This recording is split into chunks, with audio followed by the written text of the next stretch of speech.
Sometimes the sounds of a familiar hymn, certainly the receiving of bread and wine, the genuine caress of a loving friend. And we know for just some brief moment that God is alive and real and at work in the world. And then, like the man mentioned in the Gospel of Mark, we say, "Oh God, I believe, help thou my unbelief." A time to stick together, to share our stories with those who may need them, and to hear their stories when we ourselves are in need of them. I mentioned Amsterdam. We're going to stop there for a couple days on our tour. We'll visit the home of Anne Frank. It's on the regular tourist list. And you have to stand in line a couple of hours to get in the place usually, but it's worth the wait. Well, one afternoon I hope to go 12 miles west of there to the city of Haarlem, because that's where Corrie ten Boom lived during those same years of Nazi occupation. Her home now a museum and a restoration of the way it was back in the 40s.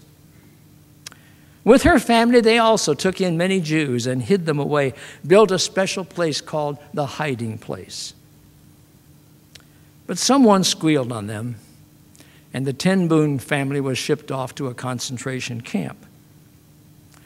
Corrie ten Boom, through a bookkeeping error, was released from the camp just a week before the rest of her family were exterminated.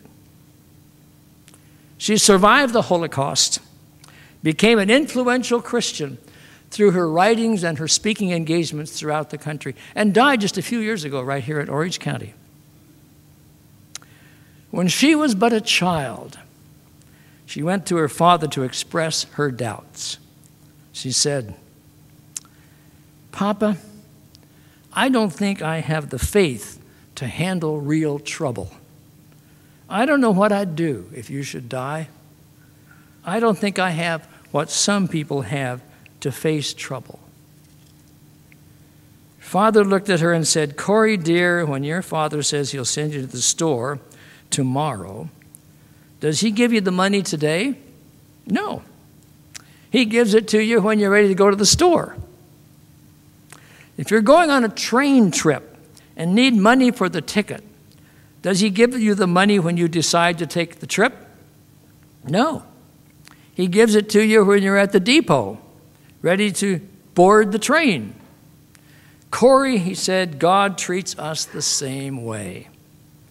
He doesn't give you the faith until you need it. When you need it, he will certainly give it to you." And in fact, he did. Corrie remembered those words, and her later life became a testimony to their power and their truth.